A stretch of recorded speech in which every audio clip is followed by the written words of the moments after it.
Ya, oke, makasih. Kenalin diri dulu dong. Perkenalkan, nama saya Alvin Bernardus. Saya dari jurusan Prodi Bahasa dan Kebudayaan Jepang. Saya angkatan 2022.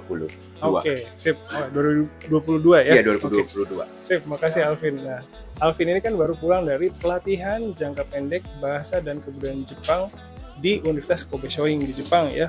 Ya. Perasaannya gimana tuh? Wah, beneran tanoshi kata banget sih. Seru banget sama, ya sayangnya kita harus semua berpisah karena nggak bisa ngomong lanjut lagi gitu kan. Saya pengen banget lanjut ngomong lagi sama mereka gitu. Sama, ya untung saya bisa bahasa Mandarin. Di sana juga ada orang Cina juga, gitu. jadi ya enak sih. Jadi bahasa Mandarin saya juga diperlancar lagi. Kepake ya? Iya, kepake sih. Setali tiga apa namanya, setali 3 uang gitu ya. Iya, jadi ya beneran gak rugi banget sih. Pertama bisa ngomong bahasa Jepang, dan selalu bisa ngomong bahasa Mandarin juga karena ada orang Kujin juga. Dan untungnya mereka ada yang bisa ngomong bahasa Inggris juga. Jadi mantap dah. Tapi sayangnya gak ada yang bisa ngomong bahasa Indonesia kecuali Kataki doang. Oke, sip. Makasih. Terus pertanyaan selanjutnya nih, kemarin waktu sebelum berangkat kan sempat saya wawancara tuh. Ya. Nah, di situ Alvin cerita juga tentang kekhawatirannya. Nah, pas begitu ke sana itu gimana tuh kekhawatirannya? Ada atau enggak? Kayaknya semua kekhawatiran saya hilang deh. Soalnya itu ya saya sih juga kan dapat bantuan juga kan tuh dari Kataki kan tuh. Tapi ya bukan itu doang, saya nggak bisa terlalu mengenalkan Kataki terus. Saya juga harus mengenalkan diri saya, karena kan ya nanti kedepannya pasti saya bakalan pergi ke suatu tempat di mana saya akan hidup sendiri saya, dan saya hanya bisa mengenalkan diri saya dan saya pasti bisa melangkah itulah. Jadi dengan pengalaman ini udah terbukti ya, oh ternyata bisa gitu ya. Ya, dan juga ya untungnya saya juga udah mempelajari beberapa toko juga, itu ada toko mana yang ada banyak makanan sama yang murah-murah, jadi saya bisa tahu. Dan juga mungkin kalau nggak tahu saya bisa tanya cici saya sih. Cicinya di Jepang ya? Iya, cici saya ada di Tokyo ya. Oke, sip.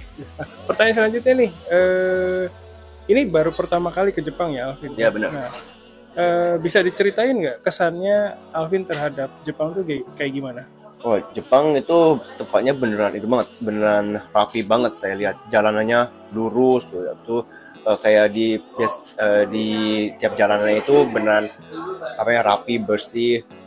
Satu sampah pun kayak kelihatan kagak ada. Palingan sih ada kayak itu sih, kayak plastik sedotan gitu lah ya, terbang-terbangan lah ya. Itu kan nggak mungkin disengajain lah ya.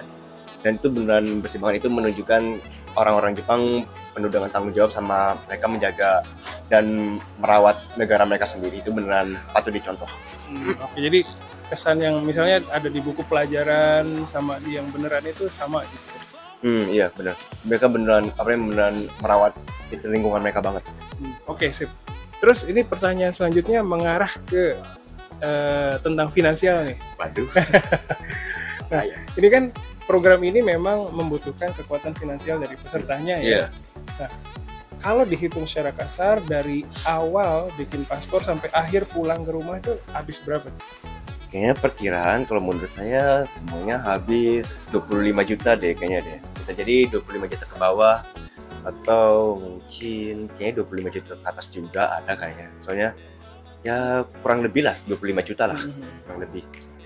Alvin termasuk yang gimana? Termasuk yang banyak belanja buat oleh-oleh atau enggak? Oh enggak, saya kalau mau beli apa gitu saya mikir-mikir dulu, karena kan uang yang saya pakai itu uang dari orang tua, jadi saya nggak berani ngabisin terlalu banyak uang orang tua gitu. Saya juga harus mikir-mikir untuk kedepannya gitu. Lagi pula kan ini juga lagi ada di negara asing, nah itu kan belum ada kerjaan gitu kan, jadi ya harus mikir-mikir dulu untuk nanti uang kedepannya. Jadi lebih berhati-hati waktu mau mengeluarkan uang gitu ya? Iya, jadi ya gak kayak semua yang harus dibeli, mungkin yang kelihatan enak ya dibeli itu enggak, jangan. Karena harus mikir untuk hari besok ya. Oke, terima kasih Alvin. Terus pertanyaan terakhir nih, berkaitan dengan pesan dari Alvin ke teman-temannya atau ke kohainya yang punya minat untuk ikut di kegiatan yang sama. Kira-kira pesan dari Alvin apa tuh? Kalau pesan dari saya, selama ada kesempatan lebih baik ambil aja tuh kesempatan, karena meskipun kesempatan akan datang dua kali atau 3 kali ya, bisa jadi setahun 2 tahun kedepannya akan ada lagi. Lebih baik selama ada kesempatan untuk ambil aja, dan kalau bisa diambil ya ambil aja sih. Jadi kalau ada langsung aja. Iya, ambil kalau gitu. ada langsung aja. Karena ini nih, ada sepatah kedua kata yang saya dapat dari film dan itu beneran bermakna tinggi banget itu. Itu dalam bahasa Inggris, later will become never. Oh, oke. Paham. Sip. Oke, sip. Makasih banyak Alvin. Ya, sama-sama Sensei.